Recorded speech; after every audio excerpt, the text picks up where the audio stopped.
Vivo ಕಡೆಯಿಂದ V50 series ನಮ್ಮ ಇಂಡಿಯಾದಲ್ಲಿ ಲಾಂಚ್ ಆಗಿದೆ. ವಿವೋ ವಿ ಸೀರೀಸ್ ಫೋನ್ಸ್ ಗಳು ನಮ್ಮ ಇಂಡಿಯಾದಲ್ಲಿ ತುಂಬಾ ಫೇಮಸ್ ಆಗಿದೆ. ಯಾಕಂದ್ರೆ ಇದರ design, curve display, premium look, best camera, best performance, best battery life ಇದೆಲ್ಲ ಇದ್ದೇ ಇರುತ್ತೆ. ಈ ವಿಡಿಯೋದಲ್ಲಿ ನಾನು ವಿವೋ V50 ನ ಅನ್ಬಾಕ್ಸಿಂಗ್ ಮಾಡಿ ರಿವ್ಯೂ ಮಾಡ್ತಾ ಇದ್ದೀನಿ. ಈ ಫೋನ್ ನಾನು 2 ಡೇಸ್ ಇಂದ ಯೂಸ್ ಮಾಡ್ತಾ ಇದ್ದೀನಿ. ಈ ವಿಡಿಯೋಲಿ ನಾನು ಈ ಫೋನ್ ಬಗ್ಗೆ ಫುಲ್ ಇನ್ಫಾರ್ಮೇಶನ್ ನಾನು ನಿಮ್ಗೆ ಕೊಡ್ತೀನಿ. ಹಾಗೆ ಈ ಫೋನ್ ತಗೋಬೇಕಾ ಬೇಡವಾ ಅಂತಾನು ನಾನು ಹೇಳ್ತೀನಿ. ಹಾಗೆ ಈ ಸತಿ ವಿವೋ V50 Pro ಬರೋದಿಲ್ಲ ಅಂತ ರೂಮರ್ಸ್ ಇದೆ. ಯಾಕಂದ್ರೆ Vivo X200 Pro mini launch ಮಾಡ್ತಾ ಇದ್ದಾರೆ. ಈ X200 ಮಿನಿ ಹಾಗೆ V50 Pro ಈ ಎರಡು ಫೋನ್ಸ್ ಗಳ ಪ್ರೈಸ್ ಎಲ್ಲ ಆಲ್ಮೋಸ್ಟ್ ಸೇಮ್ ಇರುತ್ತೆ. ಇದರಿಂದ ಎರಡು ಕ್ಲಾಶ್ ಆಗ್ಬೋದು. ಇದರಿಂದ ವಿವೋ V50 Pro ಬರೋದಿಲ್ಲ, ಬದಲಿಗೆ X200 ಮಿನಿ ಬರುತ್ತೆ. ಇದು ಬಂದಾಗ ನಾನು ಅದು ಸಹ ಅನ್ಬಾಕ್ಸಿಂಗ್ ಮಾಡ್ತೀನಿ. ಈಗ ನಾವು ಈ ಫೋನ್ ಬಗ್ಗೆ ಮಾತಾಡೋಣ. ಈ ಫೋನ್ ನ ವಿವೋ ಅವರು ನಮ್ಗೇನು ಕಳ್ಸಿಕೊಟ್ಟಿಲ್ಲ. ಈ ಫೋನ್ ಬಂದು ನಮ್ಮ ರವಿಕುಮಾರ್ ಎಂಟರ್ಪ್ರೈಸಸ್ ಅವರು ನಮ್ಗೆ ಕಳ್ಸಿಕೊಟ್ಟಿದ್ದಾರೆ. ಅವ್ರದ್ದು ಬಂದು ಟೋಟಲ್ 3 ಶಾಪ್ಸ್ ಇದಾವೆ. ನಿಮ್ಗೇನಾದ್ರೂ ಹೊಸ ಫೋನ್, ಹೊಸ ಟಿವಿ ಅಥವಾ ಲ್ಯಾಪ್ಟಾಪ್ ಬೇಕು ಅಂತ ಇದ್ರೆ ಈ 3 ಶಾಪ್ಸ್ ಗಳಲ್ಲಿ ನಿಮ್ಗೆ ಯಾವ ಶಾಪ್ ಹತ್ರ ಆಗುತ್ತೋ ನೀವು ಅಲ್ಲಿ ಹೋಗಿ ತಗೊಳ್ಳಿ. ನಿಮ್ಗೆ ಬೆಸ್ಟ್ ಡಿಸ್ಕೌಂಟ್ಸ್ ಜೊತೆಗೆ ಬೇರೆ ಬೇರೆ ಆಫರ್ಸ್ ಗಳನ್ನ ಕೂಡ ಕೊಡ್ತಾರೆ. ಹಾಗೆ ನೀವೇನಾದ್ರೂ ಫಸ್ಟ್ ಟೈಮ್ ನಮ್ ಚಾನಲ್ಗೆ ಬಂದಿದ್ರೆ ನಮ್ ಚಾನಲ್ಗೆ ಸಬ್ಸ್ಕ್ರೈಬ್ ಆಗಿ ನನ್ಗೆ ಸಪೋರ್ಟ್ ಮಾಡಿ. ನಾನು ಸಹ ಅನ್ಬಾಕ್ಸಿಂಗ್ ವಿಡಿಯೋಸ್ ಹಾಗೆ ಬೇರೆ ಬೇರೆ ಟೆಕ್ ವಿಡಿಯೋಸ್ ನ ಮಾಡ್ತೀನಿ. ಸಪೋರ್ಟ್ ಮಾಡ್ತೀರಾ ಅಲ್ವಾ? ಹಾಗಿದ್ರೆ ಇವತ್ತಿನ ವಿಡಿಯೋನ ಶುರು ಮಾಡೋಣ. ಹಾಯ್ ಗಾಯ್ಸ್, ನಾನು ನಿಮ್ಮ ಕನ್ನಡದ ಹುಡುಗಿ. ನಿಮ್ಮೆಲ್ಲರಿಗೂ ಟೆಕ್ ನ್ಯೂಸ್ ಪ್ರೋ ಕನ್ನಡ ಚಾನಲ್ಗೆ ಸ್ವಾಗತ. ಮೊದಲನೇದಾಗಿ ನಾವು ಇದರ ಬಾಕ್ಸ್ ಅಲ್ಲಿ ಏನೇನ್ ಸಿಗುತ್ತೆ ಅಂತ ನೋಡೋದಾದ್ರೆ, ಬಾಕ್ಸ್ ನೋಡಿ ಇದೇ ತರ ನೋಡೋದಕ್ಕೆ ಸಿಗುತ್ತೆ. ಇದೇ ರೀತಿ ಬ್ಲಾಕ್ ಕಲರ್ ಅಲ್ಲಿ ಇರುತ್ತೆ. ಅಲ್ಲಿ ಕಾಮ್ಸ್ ವಿತ್ AI ಮೆನ್ಷನ್ ಮಾಡಿದ್ದಾರೆ. ಹಾಗೆ ನಾವು ಬಾಕ್ಸ್ ನ ಓಪನ್ ಮಾಡ್ತಾ ಇದ್ದಂಗೆ ನಮ್ಗೆ ಬಾಕ್ಸ್ ಅಲ್ಲಿ ಡೈರೆಕ್ಟ್ ಆಗಿ ಫೋನ್ ಸಿಗುತ್ತೆ. ಇದರಲ್ಲಿ ನೋಡಿ ಒಂದು ಒಳ್ಳೆ ಕ್ವಾಲಿಟಿಯ ಸಿಲಿಕಾನ್ ಬ್ಯಾಕ್ ಕವರ್ ಸಿಗುತ್ತೆ. ಇದು ಬೇಗ ಗಲೀಜ್ ಆಗೋದಿಲ್ಲ. ಇದಲ್ಲದೆ ನಮ್ಗೆ ಬಾಕ್ಸ್ ಅಲ್ಲಿ ಯೂಸರ್ ಮ್ಯಾನ್ಯುಯಲ್ ಸಿಗುತ್ತೆ, ಕ್ವಿಕ್ ಸ್ಟಾರ್ಟ್ ಗೈಡ್ ಇದೆ, 90 ವ್ಯಾಟ್ ಚಾರ್ಜರ್ ಅಡಾಪ್ಟರ್ ಸಿಗುತ್ತೆ, type A to type C cable ಇದೆ, ಕೊನೆಯದಾಗಿ ಸಿಮ್ ಎಜೆಕ್ಟರ್ ಪಿನ್ ಸಿಗುತ್ತೆ. ಬಾಕ್ಸ್ ಅಲ್ಲಿ ನಿಮ್ಗೆ ಎಲ್ಲಾನು ಸಿಗುತ್ತೆ. ನೀವು ಯಾವುದೇ ಎಕ್ಸ್ಟ್ರಾ ಖರ್ಚು ಮಾಡೋ ಅಗತ್ಯನೇ ಇಲ್ಲ. ಈ ಫೋನ್ ವಿವೋ V40 ತರನೇ ಸೇಮ್ ಇದೆ, ಏನು ಚೇಂಜಸ್ ಇಲ್ಲ. ಕ್ಯಾಮ್ರಾ ಮಾಡ್ಯೂಲ್ ಕೂಡ ಸೇಮ್ ಇದೆ, ಆದ್ರೂ ಇದು ಮಿನಿಮಲಿಸ್ಟಿಕ್ ಡಿಸೈನ್ ಆಗಿದೆ. ಕ್ಯಾಮ್ರಾದಲ್ಲಿ ಝೀಸ್ ಬ್ರ್ಯಾಂಡಿಂಗ್ ಸಿಗುತ್ತೆ. ಈ ಫೋನ್ ನ ಬ್ಯಾಕ್ ಸೈಡ್ ಗ್ಲಾಸ್ ಡಿಸೈನ್ ಸಿಗುತ್ತೆ. ಸೈಡ್ ಗೆ ಮೆಟಲ್ ಫ್ರೇಮ್ ಇದೆ. ಇದ್ರ ಮೇಲೆ ಲೈಟ್ ಆಗಿ ಫಿಂಗರ್ ಪ್ರಿಂಟ್ ಮಾರ್ಕ್ ಗಳು ಬೀಳುತ್ತೆ. ಇದಕ್ಕೆ ನೀವು ಬ್ಯಾಕ್ ಕವರ್ ಹಾಕಿ ಯೂಸ್ ಮಾಡಿ. ಬ್ಯಾಕ್ ಕವರ್ ಹಾಕಿದಾಗ ಫೋನ್ ಈ ತರ ಕಾಣಿಸುತ್ತೆ. ಈ phone front and back side ಇಂದ ಕ್ವಾಡ್ ಕವರ್ಡ್ ಆಗಿದೆ. ಇದರಿಂದ ಈ ಫೋನ್ ತುಂಬಾ ಪ್ರೀಮಿಯಂ ಆಗಿ ಕಾಣಿಸುತ್ತೆ. ಈ ಫೋನ್ ನಾವು ಕೈಯಲ್ಲಿ ಹೋಲ್ಡ್ ಮಾಡಿದಾಗ ಕಂಫರ್ಟಬಲ್ ಫೀಲ್ ಸಿಗುತ್ತೆ. ಇದರ ಗ್ರಿಪ್ ಕೂಡ ಚೆನ್ನಾಗಿದೆ. ಇದರ ಬ್ಯಾಕ್ ಸೈಡ್ ಝೀಸ್ ಕಡೆಯಿಂದ ಡ್ಯೂಯಲ್ ರೇರ್ ಕ್ಯಾಮೆರಾ ಸೆಟಪ್ ನ ಕೊಟ್ಟಿದ್ದಾರೆ. ಇದರ ಕೆಳಗಡೆ AI ಸ್ಟುಡಿಯೋ 2.0 ಆರಾ ಲೈಟ್ ಸಿಗ್ತಾ ಇದೆ. ಇದರಲ್ಲಿ ಕಲರ್ ಚೇಂಜಿಂಗ್ ಟೆಕ್ನಾಲಜಿ ಕೂಡ ಇದೆ. ಈ ಫೋನ್ ಟೋಟಲ್ ಆಗಿ 3 ಕಲರ್ಸ್ ಅಲ್ಲಿ ಅವೈಲಬಲ್ ಇದೆ. ಈಗ ನಮ್ಮ ಹತ್ರ ಇರೋದು ಟೈಟಾನಿಯಂ ಗ್ರೇ. ಇನ್ನು ಬೇರೆ ಬೇರೆ ಕಲರ್ಸ್ ಯಾವ್ಯಾವ್ದು ಅಂತ ಅಂದ್ರೆ ರೋಸ್ ರೆಡ್ ಹಾಗೆ ಸ್ಟಾರಿ ನೈಟ್. ಈ 3 ಕಲರ್ಸ್ ಅಲ್ಲಿ ಶೈನಿಂಗ್ ಗ್ಲಾಸ್ ಸಿಗುತ್ತೆ. ಈ ಕಲರ್ಸ್ ಅಲ್ಲಿ ನಿಮ್ಗೆ ಯಾವ ಕಲರ್ ಇಷ್ಟ ಆಯ್ತು ಅಂತ ನೀವು ಸಹ ಕಮೆಂಟ್ ಮಾಡಿ ಹೇಳಿ. ನನ್ಗಂತೂ ಈ ಟೈಟಾನಿಯಂ ಗ್ರೇ ಕಲರ್ ಇಷ್ಟ ಆಯ್ತು. ನೆಕ್ಸ್ಟ್ ಇದರ ವೆಯ್ಟ್ ಬಗ್ಗೆ ನಾವು ಮಾತಾಡೋದಾದ್ರೆ, ಈ ಫೋನ್ 201 ಗ್ರಾಮ್ ವೆಯ್ಟ್ ಇದೆ. 7.39 mm ಥಿಕ್ನೆಸ್ ಇದೆ. ಈ ಫೋನ್ ಅಲ್ಲಿ 6000 mAh ಬಿಗ್ ಬ್ಯಾಟರಿ ಇದೆ. ಆದ್ರೂ ಇದು ಕೇವಲ 7.39 mm ಥಿಕ್ ಆಗಿದೆ. ಈ ಫೋನ್ಗೆ ವಿವೋ ಅವರು ಇಂಡಿಯಾಸ್ ಸ್ಲಿಮೆಸ್ಟ್ ಫೋನ್ ಅಂತಾನೆ ಹೇಳ್ತಾ ಇದ್ದಾರೆ. ಈ ಫೋನ್ ನಾವು ಕೈಯಲ್ಲಿ ಹೋಲ್ಡ್ ಮಾಡಿದಾಗ ಜಾಸ್ತಿ ಭಾರ ಇದೆ ಅಂತ ಫೀಲ್ ಆಗೋದಿಲ್ಲ, ಲೈಟ್ ವೈಟ್ ಫೀಲ್ ಆಗುತ್ತೆ. ಈ ಫೋನ್ ಸ್ಲಿಮ್ ಅಂಡ್ ಸ್ಟೈಲಿಶ್ ಆಗಿದೆ ಅಂತ ಹೇಳಿದ್ರು ತಪ್ಪಾಗೋದಿಲ್ಲ. ನೆಕ್ಸ್ಟ್ ನಾವು ಇದರ ಪೋರ್ಟ್ಸ್ ಹಾಗೂ ಬಟನ್ಸ್ ಬಗ್ಗೆ ಮಾತಾಡೋದಾದ್ರೆ, ಈ ಫೋನ್ ನ ಕೆಳಗಡೆ ಸಿಮ್ ಕಾರ್ಡ್ ಟ್ರೇ ಇದೆ. ಇದು dual nano SIM card slot ಆಗಿದೆ. ಇದರಲ್ಲಿ 2 ಸಿಮ್ ನ ಹಾಕಬಹುದು, ಮೆಮೊರಿ ಕಾರ್ಡ್ ನ ಹಾಕೋದಕ್ಕೆ ಆಗೋದಿಲ್ಲ.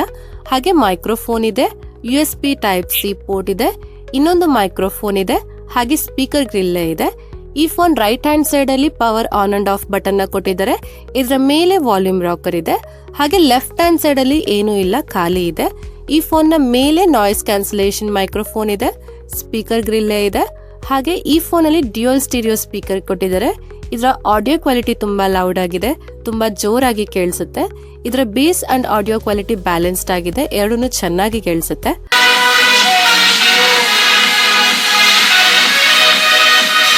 ಹಾಗೆ ಈ ಫೋನ್ ಅಲ್ಲಿ IP68 ಹಾಗೂ IP69 ನ ಸರ್ಟಿಫಿಕೇಶನ್ ಸಿಗ್ತಾ ಇದೆ. ಈ ಫೋನ್ 30 ಮಿನಿಟ್ಸ್ ಅಂಡರ್ ವಾಟರ್ ಕೂಡ ಯೂಸ್ ಮಾಡಬಹುದು, ಏನೂ ಆಗೋದಿಲ್ಲ. ನೆಕ್ಸ್ಟ್ ಇದರ ಡಿಸ್ಪ್ಲೇ ಬಗ್ಗೆ ನಾವು ಮಾತಾಡೋದಾದ್ರೆ ಈ ಫೋನ್ ಅಲ್ಲಿ 6.77 inches 1.5K Quad curved ಅಮೋಲೆಡ್ display ಇದೆ. 120 ಹರ್ಟ್ಸ್ ರಿಫ್ರೆಶ್ ರೇಟ್ ಸಿಗುತ್ತೆ ಇದರಲ್ಲಿ. ಹಾಗೆ ಇದರ ಡಿಸ್ಪ್ಲೇ ಅಲ್ಲಿ 1.07 ಬಿಲಿಯನ್ ಕಲರ್ಸ್ ಗಳು ಶೋ ಆಗುತ್ತೆ. ಇದರಿಂದ ಕಂಟೆಂಟ್ ವಾಚಿಂಗ್ ಎಕ್ಸ್ಪೀರಿಯನ್ಸ್ ಬೆಟರ್ ಆಗಿರುತ್ತೆ. ಇದರ ಜೊತೆಗೆ ಇದರಲ್ಲಿ HDR10 ನ ಸಪೋರ್ಟ್ ಇದೆ. ಇದರಲ್ಲಿ ಸ್ವಲ್ಪ ಕಂಟೆಂಟ್ ನ ಸಹ ನಾನು ಪ್ಲೇ ಮಾಡಿ ನೋಡಿದೆ. ಇದರಲ್ಲಿ ಪ್ಲೇ ಆಗೋ ವಿಡಿಯೋಸ್ ಅಲ್ಲಿ ಕಲರ್ಸ್ ಗಳು ಚೆನ್ನಾಗಿದೆ, ಡೈನಮಿಕ್ ರೇಂಜ್ ಚೆನ್ನಾಗಿದೆ. ಜಾಸ್ತಿ ಕಂಟೆಂಟ್ಸ್ ನೋಡೋರಿಗೆ ಈ ಫೋನ್ ನ ಡಿಸ್ಪ್ಲೇ ಇಷ್ಟ ಆಗುತ್ತೆ. ಯೂಟ್ಯೂಬ್ ಹಾಗೆ ನೆಟ್ಫ್ಲಿಕ್ಸ್ ಅಲ್ಲಿ HDR ವಿಡಿಯೋಸ್ ನ ನೋಡಬಹುದು. ಇದರ ಫ್ರಂಟ್ ಅಲ್ಲಿ ಪಂಚ್ ಹೋಲ್ ಕ್ಯಾಮೆರಾ ಇದೆ. ಹಾಗೆ ಇದರ ಬೆಸಲ್ಸ್ ಗಳು ಕಡಿಮೆ ಇದೆ. ಇದರ ಚಿನ್ ಕೂಡ ಸ್ವಲ್ಪ ಮಟ್ಟಿಗೆ ಕಡಿಮೆ ಇದೆ. ಓವರ್ ಆಲ್ ಇದರ ಡಿಸ್ಪ್ಲೇ ತುಂಬಾ ಪ್ರೀಮಿಯಂ ಆಗಿದೆ, ಚೆನ್ನಾಗಿದೆ. ನನ್ಗಂತೂ ಇದರ ಡಿಸ್ಪ್ಲೇ ತುಂಬಾ ಇಷ್ಟ ಆಯ್ತು.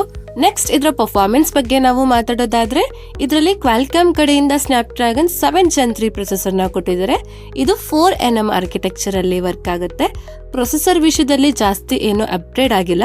ವಿವೋ V40 ಅಲ್ಲಿನೂ ಇದೇ ಪ್ರೊಸೆಸರ್ ಇತ್ತು, ಇದರಲ್ಲಿನೂ ಸೇಮ್ ಪ್ರೊಸೆಸರ್ ಇದೆ. ಹಾಗೆ ಇದರಲ್ಲಿ LPDDR4X ರ್ಯಾಮ್ ಇದೆ. UFS 2.2 ನ ಸ್ಟೋರೇಜ್ ಸಿಗುತ್ತೆ. ಇದರಲ್ಲಿನೂ ಏನು ಅಪ್ಗ್ರೇಡ್ ಆಗಿಲ್ಲ. ಲಾಸ್ಟ್ ಸೀರೀಸ್ ಅಲ್ಲಿನೂ ಸೇಮ್ ಇದೆ ರ್ಯಾಮ್ ಟೈಪ್ ಹಾಗೆ ಸ್ಟೋರೇಜ್ ಟೈಪ್ ಇತ್ತು. ಇದರಿಂದ ಇದರಲ್ಲಿ ರೀರೈಟ್ ಜಾಸ್ತಿ ಸ್ಪೀಡ್ ಇಲ್ಲ. ಫೋನ್ ಯೂಸ್ ಮಾಡುವಾಗ ಜಾಸ್ತಿ ಸ್ಮೂತ್ ಆಗಿ ವರ್ಕ್ ಆಗೋದಿಲ್ಲ. ಹಾಗೆ ಈ ಫೋನ್ ಅಲ್ಲಿ 8,11,000 ಪ್ಲಸ್ AnTuTu ಸ್ಕೋರ್ ಇದೆ. 88% CPU ಥ್ರಾಟಲ್ ಇದೆ. ಹಾಗೆ ಇದರ ಬೆಂಚ್ ಮಾರ್ಕ್ ನ ಚೆಕ್ ಮಾಡುವಾಗ ನಾನು ಇದರ ಬ್ಯಾಟರಿ ಡ್ರೈನ್ ಹಾಗೆ ಟೆಂಪರೇಚರ್ ವೇರಿಯೇಷನ್ ನ ಚೆಕ್ ಮಾಡಿದ್ವಿ. 8 to 9% ಬ್ಯಾಟರಿ ಡ್ರೈನ್ ಆಯ್ತು, 5 to 6% ಟೆಂಪರೇಚರ್ ವೇರಿಯೇಷನ್ ಆಯ್ತು. ಈ ಫೋನ್ ಓವರ್ ಹೀಟ್ ಏನೂ ಆಗೋದಿಲ್ಲ. 41 ಡಿಗ್ರಿ ಸೆಲ್ಸಿಯಸ್ ವರೆಗೂ ಅಷ್ಟೇ ಹೀಟ್ ಆಯ್ತು. ಈ ವಿಷಯದಲ್ಲಿ ಈ ಫೋನ್ ಇಷ್ಟ ಆಯ್ತು. ಈ ಸೆಗ್ಮೆಂಟ್ ಅಲ್ಲಿ ಬೇರೆ ಫೋನ್ಸ್ ಗಳು 45, 46, 47 ಡಿಗ್ರಿ ಸೆಲ್ಸಿಯಸ್ ವರೆಗೂ ಹೀಟ್ ಆಗುತ್ತೆ. ಹಾಗೆ ಈ ಫೋನ್ ಅಲ್ಲಿ ಗೇಮಿಂಗ್ ಟೆಸ್ಟ್ ಕೂಡ ಮಾಡಿದ್ವಿ. ಇದರಲ್ಲಿ 40 ಮಿನಿಟ್ಸ್ ವರೆಗೂ ಗೇಮ್ಸ್ ನ ಆಡಿದ್ವಿ. BGMI ಅಲ್ಲಿ ಮಿನಿಮಮ್ ಸ್ಮೂತ್ ಆಪ್ಷನ್ ಅಲ್ಲಿ ಎಕ್ಸ್ಟ್ರೀಮ್ ಸೆಟ್ಟಿಂಗ್ ಅಲ್ಲಿ ಆಡಬಹುದು. ಹಾಗೆ ಮ್ಯಾಕ್ಸಿಮಮ್ HDR ಆಪ್ಷನ್ ಅಲ್ಲಿ ಎಕ್ಸ್ಟ್ರೀಮ್ ಸೆಟ್ಟಿಂಗ್ ಅಲ್ಲಿ ಆಡಬಹುದು. ಅಂದ್ರೆ ಈ ಫೋನ್ ಅಲ್ಲಿ 60 FPS ಗೇಮಿಂಗ್ ಸಪೋರ್ಟ್ ಇದೆ ಅಷ್ಟೇ, 90 FPS ಗೇಮಿಂಗ್ ಸಪೋರ್ಟ್ ಇಲ್ಲ. ಮುಂದೆ ಅಪ್ಡೇಟ್ ಅಲ್ಲಿ ಬರ್ಬೋದೇನೋ ಗೊತ್ತಿಲ್ಲ. ಹಾಗೆ COD ಅಲ್ಲಿ ವೆರಿ ಹೈ ಆಪ್ಷನ್ ಅಲ್ಲಿ ಮ್ಯಾಕ್ಸಿಮಮ್ ಸೆಟ್ಟಿಂಗ್ ಅಲ್ಲಿ ಆಡಬಹುದು. ಹಾಗೆ ಹೆವಿ ಗೇಮ್ಸ್ ನ ಆಡುವಾಗ ಯಾವುದೇ ಫ್ರೇಮ್ ಡ್ರಾಪ್ಸ್ ಆಗೋದಿಲ್ಲ, ಲ್ಯಾಗ್ ಆಗೋದಿಲ್ಲ, ಫೋನ್ ಜಾಸ್ತಿ ಹೀಟ್ ಆಗೋದಿಲ್ಲ, ಸ್ಮೂತ್ ಗೇಮಿಂಗ್ ಎಕ್ಸ್ಪೀರಿಯನ್ಸ್ ಸಿಗುತ್ತೆ. ಓವರ್ ಆಲ್ ಇದರ ಪರ್ಫಾರ್ಮೆನ್ಸ್ ಒಂದ್ ರೇಂಜ್ಗೆ ಚೆನ್ನಾಗಿದೆ. ಆದ್ರೂ ಗೇಮಿಂಗ್ ಗೋಸ್ಕರ ಈ ಫೋನ್ ನ ತಗೊಳ್ಳೋದಕ್ಕೆ ಹೋಗ್ಬೇಡಿ. ಗೇಮಿಂಗ್ ಗೋಸ್ಕರ ಈ ಫೋನ್ ಅಷ್ಟೊಂದು ಚೆನ್ನಾಗಿಲ್ಲ. ಗೇಮಿಂಗ್ ಗೋಸ್ಕರ ನೀವು ಬೇರೆ ಫೋನ್ ನ ತಗೊಳ್ಳೋದೇ ಒಳ್ಳೇದು ಅಂತ ಅನ್ಸುತ್ತೆ ನಂಗೆ. ನೆಕ್ಸ್ಟ್ ಇದರ ಸಾಫ್ಟ್ವೇರ್ ಬಗ್ಗೆ ನಾವು ಮಾತಾಡೋದಾದ್ರೆ ಈ ಫೋನ್ Android 15 ಅಲ್ಲಿ ಬರುತ್ತೆ. ಫನ್ ಟಚ್ OS 15 ಅಲ್ಲಿ ವರ್ಕ್ ಮಾಡುತ್ತೆ. ಈ ಫೋನ್ಗೆ 3 years ಮೇಜರ್ OS ಅಪ್ಡೇಟ್ ಹಾಗೆ 4 years ಸೆಕ್ಯೂರಿಟಿ ಪ್ಯಾಚ್ ಅಪ್ಡೇಟ್ ಸಿಗುತ್ತೆ. ಈ ಫೋನ್ 3 years ಆರಾಮಾಗಿ ಯೂಸ್ ಮಾಡಬಹುದು. ಹಾಗೆ ಇದರ UI ಅಲ್ಲಿ ಯಾವುದೇ ಆಡ್ಸ್ ಗಳು ಬರೋದಿಲ್ಲ, ಹಾಟ್ ಆಪ್ಸ್, ಹಾಟ್ ಗೇಮ್ಸ್ ಗಳು ಬರೋದಿಲ್ಲ. ಆದ್ರೆ ಸ್ವಲ್ಪ ಫ್ರೀ ಇನ್ಸ್ಟಾಲ್ಡ್ ಆಪ್ ಗಳು ಬರುತ್ತೆ, ನೀವು ಅದನ್ನ ಆರಾಮಾಗಿ ಅನ್ಇನ್ಸ್ಟಾಲ್ ಮಾಡ್ಕೋಬಹುದು. ಹಾಗೆ ಇದರ UI ನ ಅಪ್ಗ್ರೇಡ್ ಮಾಡಿದರೆ ತುಂಬಾ ಕಸ್ಟಮೈಸೇಷನ್ ಆಪ್ಷನ್ಸ್ ಗಳು ಸಿಗುತ್ತೆ. ಈ UI ತುಂಬಾ ಸ್ಮೂತ್ ಆಗಿ ವರ್ಕ್ ಆಗುತ್ತೆ. ಜೊತೆಗೆ ಇದರಲ್ಲಿ ಸ್ವಲ್ಪ AI ಫೀಚರ್ಸ್ ಗಳು ಸಿಗುತ್ತೆ. AI ಲೈವ್ ಕಾಲ್ ಟ್ರಾನ್ಸ್ಲೇಷನ್ ಕೂಡ ಸಿಗುತ್ತೆ. ಇದರಿಂದ ನೀವು ಮಾತಾಡ್ತಾ ಇದ್ದಾಗ ಲ್ಯಾಂಗ್ವೇಜ್ ನ ಟ್ರಾನ್ಸ್ಲೇಟ್ ಮಾಡುತ್ತೆ.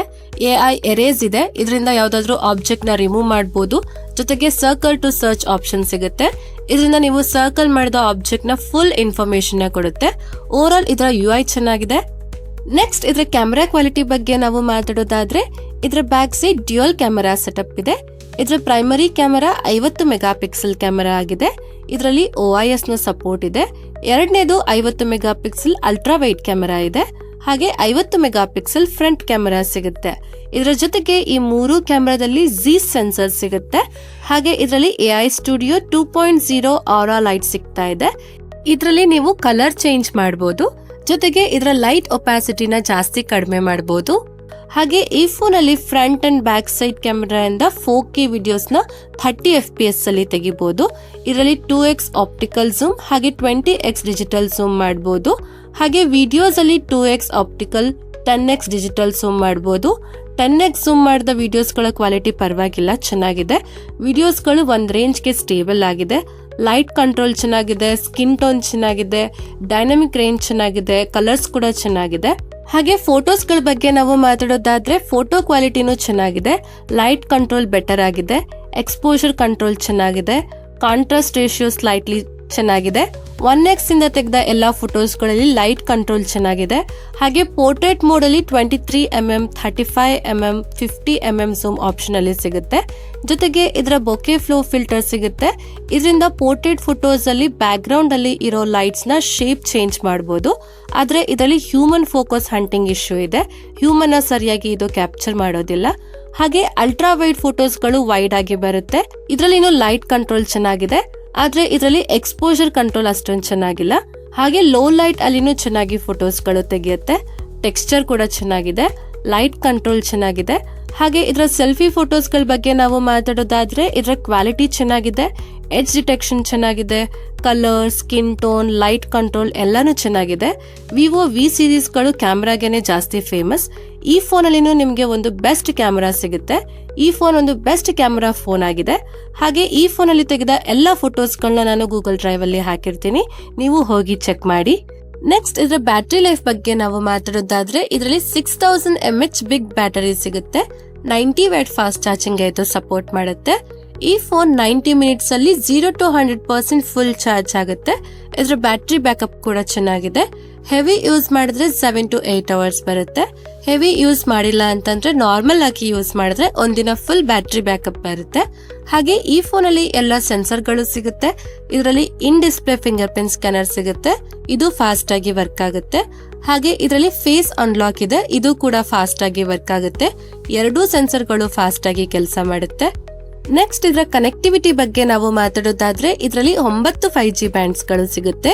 ಡ್ಯುಯಲ್ 4G ಸಪೋರ್ಟ್ ಇದೆ. ವೈಫೈ 6 ಇದೆ. ಬ್ಲೂಟೂತ್ 5.4 ಇದೆ. ಆದ್ರೆ NFC ಸಪೋರ್ಟ್ ಇಲ್ಲ. IR ಬ್ಲಾಸ್ಟರ್ ಇಲ್ಲ. ಇದರ 5G ಕನೆಕ್ಟಿವಿಟಿನೂ ಚೆನ್ನಾಗಿದೆ. ಕಾಲ್ ಬಂದಾಗ 5G ಇಂದ 4G ಗೆ ಶಿಫ್ಟ್ ಆಗೋದಿಲ್ಲ. ಕೊನೆಯದಾಗಿ ನಾವು ಇದರ ಪ್ರೈಸಿಂಗ್ ಬಗ್ಗೆ ಮಾತಾಡೋದಾದ್ರೆ ಈ ಫೋನ್ 3 ವೇರಿಯಂಟ್ ಅಲ್ಲಿ ಸಿಗುತ್ತೆ. 8GB RAM, 128GB storage, 8GB RAM, 256GB storage, ಹಾಗೆ 12GB RAM, 512GB ಸ್ಟೋರೇಜ್. ಇದರ ಬೇಸ್ ವೇರಿಯಂಟ್ಗೆ 34,999 ಆಗುತ್ತೆ. ಇದರ ಮಿಡ್ ವೇರಿಯಂಟ್ಗೆ 36,999 ಆಗುತ್ತೆ. ಹಾಗೆ ಇದರ ಹೈಯರ್ ವೇರಿಯಂಟ್ಗೆ 40,999 ಆಗುತ್ತೆ. ಹಾಗಿದ್ರೆ ಈ ಫೋನ್ ನ ತಗೋಬಹುದಾ ಅಂತ ಅಂದ್ರೆ ತಗೋಬಹುದು. ಈ ಫೋನ್ ನ ಕ್ಯಾಮೆರಾ ಚೆನ್ನಾಗಿದೆ. V40 ಗಿಂತ ಬೆಟರ್ ಆಗಿದೆ. ಇನ್ ಹ್ಯಾಂಡ್ ಫೀಲ್ ಚೆನ್ನಾಗಿದೆ. ಈ ಫೋನ್ ನ ಡಿಸೈನ್, ಡಿಸ್ಪ್ಲೇ ಪ್ರೀಮಿಯಂ ಆಗಿದೆ. ಆದ್ರೆ ಯಾರು ವಿವೋ V30 ಹಾಗೆ ವಿವೋ V40 ನ ಯೂಸ್ ಮಾಡ್ತಾ ಇದ್ದೀರಾ ಅವರು ಈ ಫೋನ್ಗೆ ಏನು ಅಪ್ಗ್ರೇಡ್ ಮಾಡಬೇಡಿ. ಯಾಕಂದ್ರೆ ಈ ಫೋನಲ್ಲಿ ಕ್ಯಾಮ್ರಾ ಇಂಪ್ರೂವ್ ಆಗಿದೆ. ಅದನ್ನ ಬಿಟ್ರೆ ಬೇರೆ ಏನು ಜಾಸ್ತಿ ಚೇಂಜಸ್ ಆಗಿಲ್ಲ. ಸೇಮ್ ಪ್ರೊಸೆಸರ್ ಇದೆ, ಸೇಮ್ ಡಿಸೈನ್ ಇದೆ, ಸೇಮ್ ಪರ್ಫಾರ್ಮೆನ್ಸ್ ಸಿಗುತ್ತೆ. ನನ್ನ ಪ್ರಕಾರ ಈ ಫೋನ್ ಅಷ್ಟೊಂದು ಚೆನ್ನಾಗಿಲ್ಲ.